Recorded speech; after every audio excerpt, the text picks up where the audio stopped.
আমরা যারা সাংবাদিকরা, আমি আমার কথা বলছি, যারা তোমার গলাটা চিনি, আমার তো মনে হচ্ছিল এতদিন যে গলাটা আমারই। কথাটা একজন মিডিয়া কর্মী হিসেবে বলে দেওয়াটা খুব কঠিন। আইপ্যাক মানে আরো একটা বিষয়, সেটা হলো সিপিআইএম এর ব্রিগেড ভরবে, কিন্তু ভোট শতাংশ যাই হোক সেই ভোট শতাংশ তৃণমূলকে জয়যুক্ত হতে সাহায্য করছে।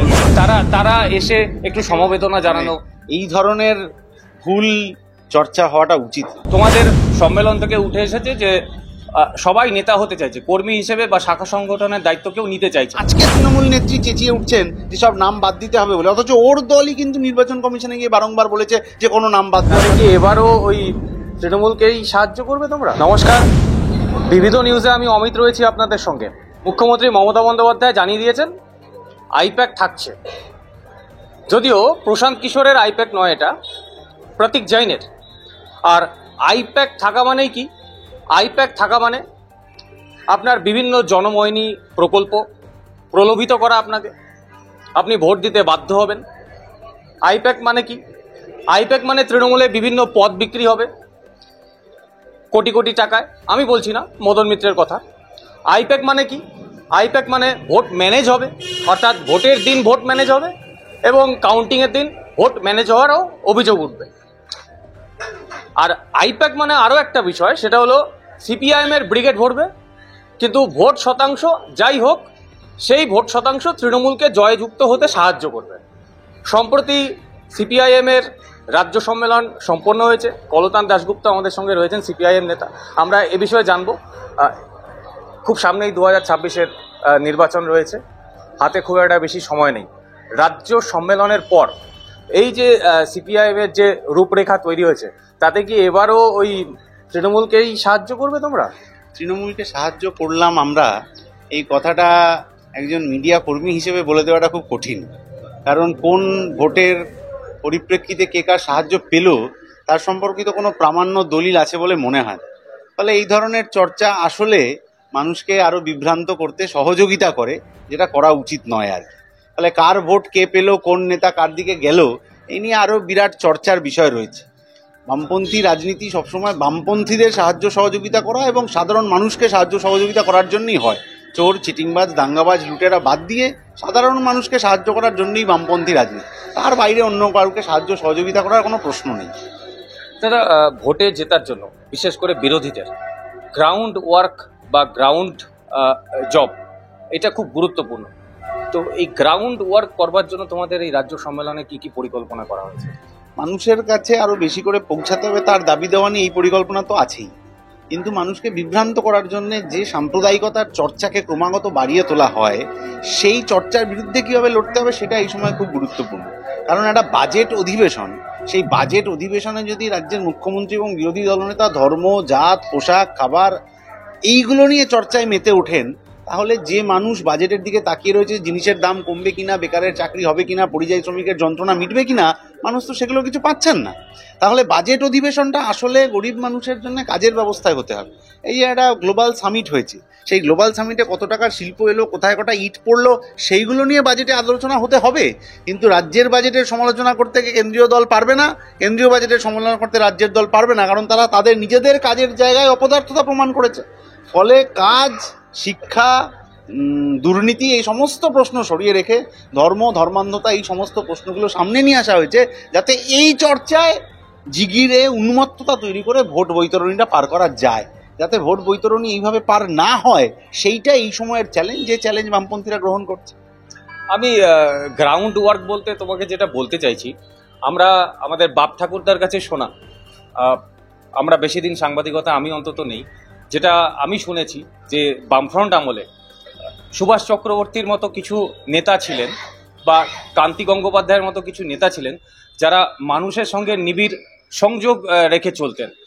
তোমাদের সম্মেলন থেকে উঠে এসেছে যে সবাই নেতা হতে চাইছে, কর্মী হিসেবে বা শাখা সংগঠনের দায়িত্ব কেউ নিতে চাইছে না। তো মানুষের সঙ্গে নিবিড় সংযোগ করবার জন্য যেটা প্রয়োজন, যে এই যে তোমরা বিশেষ করে বিরোধীরা বিভিন্ন সময় বিভিন্ন কাউন্সিলরের বিরুদ্ধে অভিযোগ ওঠে তৃণমূলের, যে একটা বাস পুঁততে গেলেও টাকার দিতে হয়, এই ধরনের ইস্যু, মানে গ্রাউন্ড ইস্যু লোকালে তোমরা বিভিন্ন সময় আমরা দেখেছি যে রাজ্যের বিভিন্ন ইস্যু নিয়ে আন্দোলন করো, তার রেশ যদিও শেষ পর্যন্ত থাকে না। গ্রাউন্ড ইস্যু, লোকাল ইস্যুতে সোচ্চার হওয়া সিপিআইএম কর্মীদের, এই বিষয়ে তোমাদের কি রূপরেখা তৈরি হয়েছে? লোকাল ইস্যুতে সোচ্চার হয় এটা আমাদের বরাবর ছিল, ভবিষ্যতেও থাকবে। কিন্তু যে বাপ ঠাকুরদার সময়ের গল্প হলো, সেই বাপ ঠাকুরদার সময়ে রাজ্যের বিরোধী দলের সাথে শাসক দলের বিরাট গন্ডগোল ছিল, শিল্প হবে কি না, হলে কিভাবে হবে, উন্নয়নের পথ কি, ইত্যাদি ইত্যাদি। কিন্তু সেই বাপ ঠাকুরদার আমলে রাজ্যের বিরোধী দলনেতা থেকে আরম্ভ করে মুখ্যমন্ত্রী পর্যন্ত সবাইকে হচ্ছে যে চোর বলে অভিহিত করা যেত না। এই যে সর্বগ্রাসী চুরি, এইটা এই সময়ের রাজনীতি সংস্কৃতি সবেতে এফেক্ট করছে। এবং তার পাশাপাশি এই যে কাউন্সিলরের দুর্নীতি, তারপরে কথা আসবে কাউন্সিলর কি করে জিতে গেলে। কলকাতায় এরকম 1 লক্ষ ঘটনার উদাহরণ গোটা রাজ্য জুড়ে দেখিয়ে দেওয়া যেতে পারে, কলকাতাতে দেখিয়ে দেওয়া যেতে পারে যে খুব মানে নামী সঙ্গীত শিল্পী, তিনি মৃত্যুর পর ভোট দিয়ে গেছেন কাউন্সিলর ভোটে। প্রাক্তন কাউন্সিলর বামেদের আমলের, তিনি মৃত্যুর পর ভোট দিয়ে গেছেন কলকাতা কর্পোরেশনে। এই যে পদ্ধতি, এবং এই পদ্ধতিটা আটকানোর জন্য আমরা যখন বারংবার গেছি নির্বাচন কমিশনের কাছে যে ভুয়ো নাম বাদ দিতে হবে, নির্বাচন কমিশন বাদ দেননি।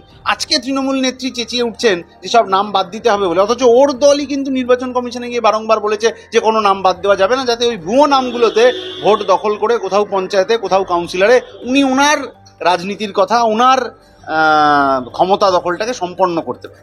এই ক্ষমতা দখলটাকে, এই পদ্ধতিটা আটকানোর জন্য যেরকম নির্বাচন কমিশনের কাছে ভুয়ো ভোটার তালিকা বাদ দেওয়ার ক্ষেত্রে লড়াই করতে হবে, ঠিক একই রকমভাবে মানুষকে যে ভুল বোঝানো হচ্ছে যে তোমার ধর্মটাই তো আসল, তোমার এটাই তো আসল, ওটাই তো আসল ইত্যাদির বিরুদ্ধে, কারুর ধর্ম কারুর জাত সেটা বাদ দিয়েও বাজারে আলু পটল পেঁয়াজের দাম সবার জন্য এক, পরিযায়ী শ্রমিকের যন্ত্রণা সবার জন্য এক, যে ছেলেটা বা মেয়েটার হাতে স্থায়ী কাজ থাকে না, একটা চাকরি সে পায় না, তার যন্ত্রণাও সব ধর্মের জন্য এক। এই কথাটাই আমাদের আরো বেশি করে মানুষের কাছে পৌঁছাতে হবে। এই ভোট মানে কলতানদা যেটা বললেন যে ভোটের বিষয়টা, মানে এই জালি ভোটার ঢোকানো, এইটা বললেই কোথাও একটা আইপ্যাকের নামও চলে আসে। আমি সেটা বলছি না, আমি যেটা গ্রাউন্ডের কথা মূলত বলছি।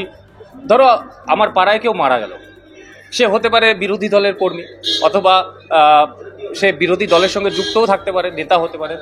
আমরা দেখতে পাই না যে সিপিআইএম এর যারা লোকাল ক্যাডার রয়েছে তারা এসে একটু সমবেদনা জানানো, এই ধরনের ভুল চর্চা হওয়াটা উচিত না। রেড ভলেন্টিয়ারের কাজ গোটা পশ্চিমবাংলা দেখেছে। রেড ভলেন্টিয়াররা কাজের সময় এই অভিযোগ কোথাও ওঠেনি যে এই ধরনের অমুক রাজনৈতিক দলের লোকের সাহায্য লাগলে তারা যাচ্ছে না ইত্যাদি। এগুলো ভুল কথা। বামপন্থীরা বরাবর 43-এর মন্বন্তর থেকে আরম্ভ করে এই রেড ভলেন্টিয়ারের কাজ পর্যন্ত, আরজি করের ঘটনা থেকে মেদিনীপুরের জাল স্যালাইন পর্যন্ত সর্বত্র এই মানুষের যন্ত্রণার বিরুদ্ধে তারা হচ্ছে যে লড়াই করার চেষ্টা করে এসেছে। সেটা পাড়াতেও হতে পারে, জেলাতেও হতে পারে, রাজ্যতে হতে পারে, যেখানে হতে পারে। সেই আন্দোলনের ঝাঁজ আরও বাড়াতে হবে, এটা নিয়ে সম্মেলনে আলোচনা হয়েছে, বারংবার হয়েছে, আরও হবে। কিন্তু তারা যে নির্দিষ্ট রাজনীতির রং দেখে, তারা এটা বামপন্থীরা নয়, বরঞ্চ বাম বিরোধী নেতারা বারংবার এই কথা বলেছেন। তৃণমূলের অধুনা জামিন হওয়া নেতাই তো বারংবার বলেছেন যে আমাদের সাথে বিয়ে দেবেন না, একসাথে বসে চা খাবেন না। এই ছুতমার্গের রাজনীতি, এই সংস্কৃতি, এটা পশ্চিমবাংলায় কখনো ছিল না, যেটা তৃণমূল বিজেপি আমদানি করেছে। এই সংস্কৃতিটা একবার মগজের মধ্যে ঢুকে গেলে সেটাকে বের করাটা একটা কঠিন কাজ। সেই কঠিন কাজটাও এই সময় দাঁড়িয়ে বামপন্থীদের করতে হচ্ছে। দাদা, তুমি বেকারত্বের কথা বললে, আমাদের রাজ্যে বেকারত্ব একটা বড় ইস্যু। হয়তো এই ইস্যুটাকে প্রতিহত করতেই এই ধর্ম নিয়ে রাজনীতি, এটা তোমার কথা মতো হতে পারে। কিন্তু এই বেকারত্বকে সব বেকার তো আর তৃণমূলের কর্মী হিসেবে যোগদান করছে না, বা শাসক দলের কর্মী হিসেবে যোগদান করছে না। যারা কর্মী হিসেবে যোগদান করছেন, যে কারণে যোগদান করছে বলে অন্তত আমাদের মনে হয় যে তৃণমূলের সরকার আসার পর থেকে এই কর্মীদের বিভিন্নভাবে, সেটা হতে পারে পুরসভার অস্থায়ী কর্মী, সাফাই কর্মী, সুপারভাইজার, অথবা এই দলের কর্মীরা যেহেতু প্রমোটারি রাজের সঙ্গে তৃণমূলের ওতপ্রোত একটা সংযোগ রয়েছে, সেই প্রমোটারের আন্ডারে রঙের কাজ বা স্লাইডিং জানালার কাজ বা যে কোনো কাজের সঙ্গে তারা যুক্ত হয়ে যেতে পারছে। তাদের মনে অন্তত এটা জায়গা করছে এই কথাটা যে একটা ভালো কাজ আমরা না পাই, অন্তত খেয়ে পরে বেঁচে যাওয়া যাচ্ছে। তো এইটাকে মোকাবিলা করবার জন্য এটাই এই সময় রাষ্ট্র ব্যবস্থা চায় আর কি, যে আমি 4-5টা নিয়ে বেশি ভাবনা চিন্তা করতে পারবো না, আমার দুবেলা ভাত জমে গেলেই হয়ে গেল। অথচ এইভাবে সমাজটা তো আসলে মানুষের মধ্যে টুকরো টুকরো হয়ে যায়। কেউ আমরা আর সামাজিক মানুষ হিসেবে থাকি না, সমাজের সবার ভালো করতে এই ভাবনাটা আমাদের মধ্যে থাকে না যে বাবা আমার তো দুবেলা হয়ে যাক। এই যে রাজ্যের এবং দেশের সরকার আমাদেরকে আসলে স্বার্থপর হতে সাহায্য করে, আমাদেরকে স্বার্থপর হতে বাধ্য করে, এই ভাবনা চিন্তাটার বিরুদ্ধে আমাদেরকে লড়তে হবে। কারণ মানুষ একটা সমাজবদ্ধ দ্বীপ, মানুষ মিছিলে যাবে সবার চাকরির কথা বলে, মানুষ মিছিলে যাবে সবার জন্য চাল ডাল পেঁয়াজের দাম কমাতে হবে বলে, অথচ এমন একটা পরিবেশ পরিস্থিতি তৈরি করা হচ্ছে যাতে মানুষের চাহিদাটাকে আরও ভিন্ন মাধ্যমে বাড়িয়ে দেওয়ার চেষ্টা করা হচ্ছে, এবং তার কাছে যা টাকা পয়সা রয়েছে সেটা খুব সামান্য, কারণ সে কন্ট্রাকচুয়াল কাজ করতে বাধ্য হচ্ছে এবং কন্ট্রাকচুয়াল কাজের জন্য তাকে কত লাখ টাকা ঘুষ দিতে হচ্ছে তার ঠিক নেই। এই দম বন্ধ করা পরিবেশটা থেকে মানুষকে উদ্ধার করাটা এইটা এই সময়ের কাজ। রাজ্যে যা চাকরি বাকরির যা অবস্থা, চাকরি চুরি হয়েছে, আইন শৃঙ্খলার অবনতি হয়েছে, আর যার ফলে এই অভয়াদের তার শিকার হতে হচ্ছে। একাধিক ইস্যু তোমাদের কাছে রয়েছে, কিন্তু তোমরা কি সেই ইস্যুগুলোকে প্রপারলি ব্যবহার করতে পারছো? একদম। আরজি করের ঘটনা তো তৃণমূল ভেবেছিল নানা ষড়যন্ত্র করে ধামাচাপা দেওয়া যাবে। পশ্চিম মেদিনীপুর মেডিকেলের জাল স্যালাইনের ঘটনায় তো ডাক্তারদেরকে শোকজ করে ভেবেছিলেন পার পেয়ে যাবে, কিন্তু যত দিন এগোচ্ছে তত দেখা যাচ্ছে তারা পার তো পাচ্ছেনই না, বরঞ্চ সিবিআই এর এখন চার্জশিটে না এর চিরকুটে ওর চিরকুটে কার কার নাম বেরোচ্ছে, প্রাক্তন তৃণমূল বর্তমান বিজেপি নেতা, কি উল্টোটা প্রাক্তন বিজেপি বর্তমান তৃণমূল নেতা, ও তো একই ব্যাপার, ও সবাই আলাদা কোনো ব্যাপার নেই।